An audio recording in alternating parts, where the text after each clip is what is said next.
Es un catéter que entró por el meato izquierdo, entró al ureter, y otro catéter entró al ureter derecho. Entonces, a través del catéter, yo introduzco medio de contraste para que se dibuje el riñón de abajo hacia arriba.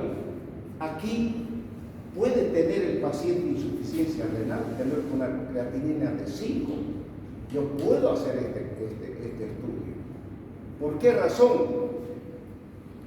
Porque le dije de un principio la superficie de la vía excretora desde el cáliz donde comienza la vía excretora hasta la punta del meato uretral en la mujer y en el hombre está cubierto de fibra lisa, susceptible de elongación, pero que no permite el ingreso hacia el torrente sanguíneo. ¿Están entendiendo?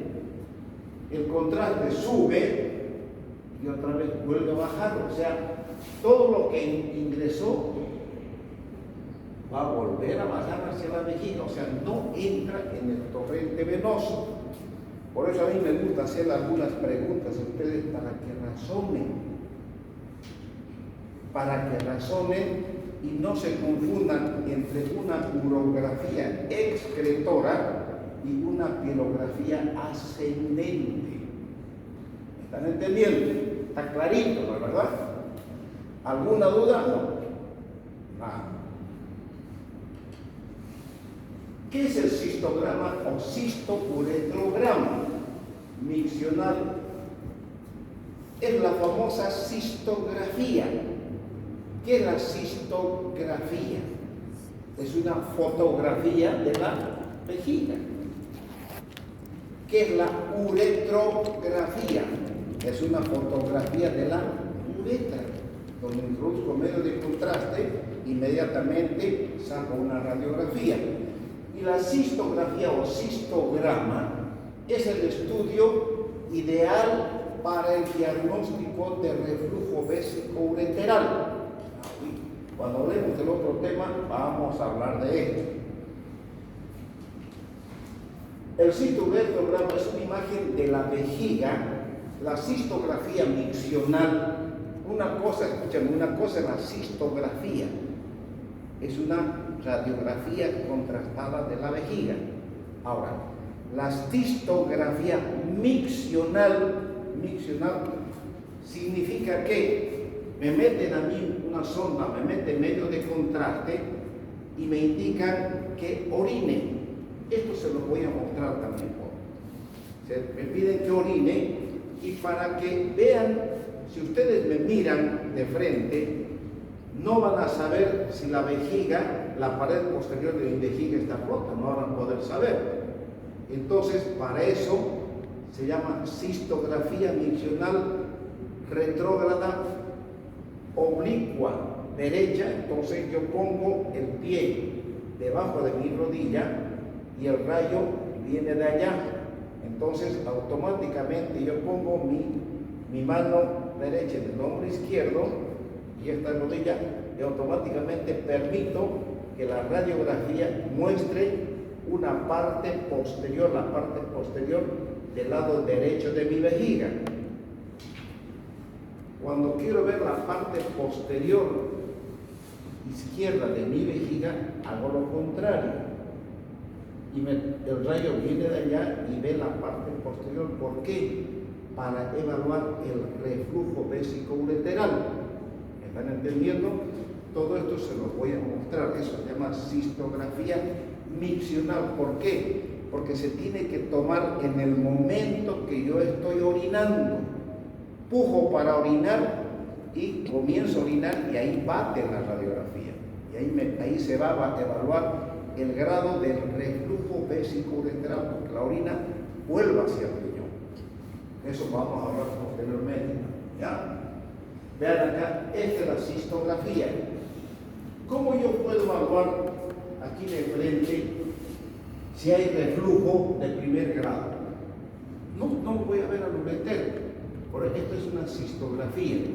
La cistografía miccional ya es con la vejiga, se viene para este lado y puedo ver ¿qué pasa con el ureter, el reflujo ureter del lado derecho? Y puedo ver también el ureter del lado izquierdo, pero es en la fase miccional, el paciente orinando. Y esto se hace también en el sexo masculino como en el sexo femenino. La teleradiografía de tórax es una radiografía, bueno, solamente es un estudio complementario que les pido a ustedes, que les muestro a ustedes para que vean lo importante dentro de la evaluación cardiológica que nosotros solicitamos. Es importante evaluar los pulmones para llevar al paciente a una cirugía, ¿no es cierto? Vean los pulmones, esta es una teleradiografía de tórax. Pero la arteriografía renal selectiva, a ver, aquí no está. La arteriografía renal selectiva es un estudio que se introduce por la ilíaca, por la arteria ilíaca, un catéter. Por ilíaca voy a llegar a la aorta abdominal, ¿no es cierto? Llego a la aorta y por ese catéter meto contraste y se va a ver esto también. Se lo voy a mostrar antes del primer examen. Y se muestra toda la arteria aorta. Eso se llama aortograma. Aortograma. Cuando yo quiero evaluar la arteria renal del lado derecho o la arteria renal del lado izquierdo, ese mismo catéter va por la arteria aorta, por dentro de la aorta, y se introduce dentro de la arteria renal. Se mete un poquito acá y manda medio de contraste para evaluar cómo es la distribución dentro, el medio de contraste dentro del riñón izquierdo. Ahí podemos evaluar alguna fístula, podemos evaluar si existen dos arterias o una arteria, podemos, si hay aneurismas, si hay fístulas arteriovenosas, en fin. Pero la arteriografía renal selectiva es muy importante para el estudio de los pacientes que van a ser trasplantados, trasplante renal. ¿Entienden, cierto? La tomografía axial, el ultrasonido y la resonancia magnética. Hoy en día, jóvenes, la ecografía es muy importante. ¿Cómo se descubrió? ¿Qué significa la ecografía? A ver, alguien me dice. ¿Qué es la ecografía? Ecografía. Escúcheme. ¿Verdad? ¿Qué es la ecografía? Espacios. ¿Cómo? Espacios. Sonidos, tal vez. Sonido. ¿Y ustedes saben cómo se descubrió o se creó la ecografía? Estudiando el murciélago. ¿Veo o no veo? ¿Conocen el murciélago? ¿Veo o no veo? La mayoría no, algunos sí. ¿Y cómo creen ustedes que el murciélago vuela ciego?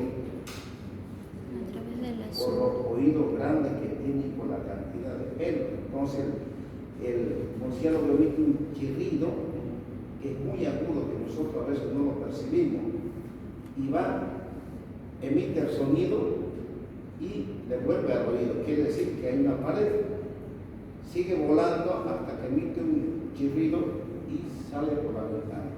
Entonces, está libre, entonces el murciélago se va por allá. Y eso fue creado primeramente, fue descubierto gracias al murciélago y fue utilizado siempre pensando en la guerra, ¿no es cierto? Cómo destruir los barcos sin que te vean que se crearon los submarinos. ¿Cómo creen que los submarinos que están debajo del agua, sin ver cómo lo meten que esté hecho verde el submarino, cómo va a haber nada, ¿no es cierto? Y va y se choca y se hunde. Pero ellos tienen su sonar, los submarinos, tienen su sonar, vuelve y el submarino dirige su camino. Gracias al sonar.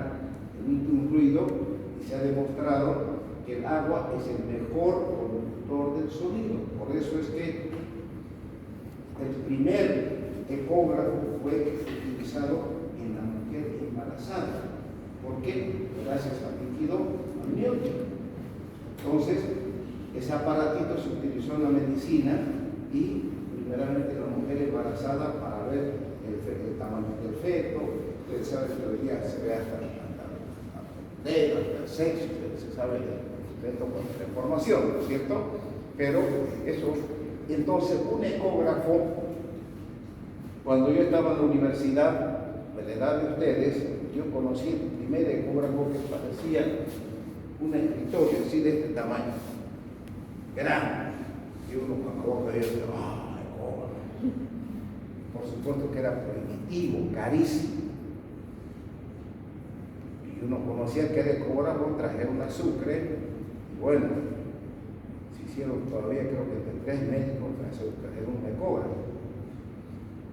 Imagínense hoy día esta señorita le duele su vesícula, comió chancho a mediodía y hoy día está con cólico biliar y como tiene dinero, llaman al médico, un gastroenterólogo, viene el gastroenterólogo con su ecógrafo portátil, enchufa, le pasa una cremita en la barriga y ya está en su cama. Y hay ecografías hasta el 10 boliviano ahí frente al hospital San Juan de Dios. Eso es baratísimo. Entonces un ecógrafo me muestra el riñón, me muestra tumor, me muestra quiste, me muestra cálculo, me muestra una hidronefrosis. Lo que no me muestra es el ureter, el conducto uretral. Pero en la vejiga me ve la capacidad vesical, me ve los divertículos, me ve cálculo, me ve tumor de vejiga, me ve testículos, hidroceles, tumores de testículo. A mí, con la ecografía se hacen maravillas y más aún con la ecografía Doppler, que ve la vascularización, la arteria y las venas, ¿no es cierto? Cómo la irrigación de un órgano. Eso es por lo último que hay. Entonces, y la tomografía, cuando yo estaba comenzando a ejercer la medicina, había un solo tomógrafo en Santa Cruz. Cada uno partiéndosela como podía. En cambio, hoy en día, en cualquier clínica ustedes tienen tomógrafo. Cólico renal, tomografía. Cualquier cosa, tomografía. Tienen y abusan de la tomografía, porque se ha hecho tan barata la tomografía, bueno, que realmente una tomografía es mucho más, muestra mucho más que una ecografía, pero también tiene sus consecuencias por la radiación que significa un tomógrafo. No piense que es nomás pedir y pedir. ¿Me entienden? Entonces, y en neurología, la tomografía está siendo usada y abusada con los cólicos renales. Pide muy poca y no piense que la tomografía es un inóculo, también hace daño a la mujer embarazada. De todas formas, es innegable que la tomografía es ideal en un paciente politraumatizado. Paciente que llega a emergencia accidentado, no van a pedir una ecografía, directamente una tomografía. Y la urotomografía es un estudio todavía mucho más complejo que la tomografía. Ustedes saben que la tomografía a uno le corta con mortadela, ¿no es cierto? Y va sacando las imágenes. La urotomografía, aparte de cortarlo con mortadela, le va cortando de adelante para atrás. Entonces, prácticamente no escapa absolutamente nada. Pero hoy en día la tomografía creo que vale como 1.400 bolivianos y una urotomografía vale como 5.500 o 6.000 bolivianos. Pero nosotros pedimos, y yo pido una urotac cuando voy a operar de un cáncer renal para ver cómo está el hígado, si hay metástasis en el hígado, a mí me permite hacer un estudio mucho más completo que una tomografía. Esa es la urotac, que lógicamente cuando estemos realizando las prácticas les voy a mostrar lo que es una tomografía y lo que es una urotomografía. ¿Listo? Aquí esta es una tomografía. Vean, aquí tengo un cáncer de riñón y aquí un riñón normal. Esta es una ecografía. Aquí está el parénquima renal y aquí está la piel excretora. La resonancia magnética ha sido aplicada en la ginecología de riñón y permite ver retroperitoneo, en fin. Hoy en día la resonancia magnética es un estudio muy interesante. Y en urología yo no voy a pedir, a ver, reflujo vesiculetral, resonancia. ¿Para qué voy a pedir si yo con una cistografía puedo diagnosticar tranquilamente? O sea, sé manejar los costos. No sé que sea ignorante y no sepa a pedir mujer, ¿no es cierto? Hay que saber manejar esto. Ahora, de que existe en urología la resonancia multiparamétrica de próstata, donde, por ejemplo, este señor que tiene un PSA de 14, yo le hago un tacto y no diagnostico cáncer. Le hago un tratamiento intentando bajar su PSA pensando que es algún problema inflamatorio, infeccioso. De aquí a 3 meses el PSA no baja. ¿Le hago biopsia o no le hago biopsia?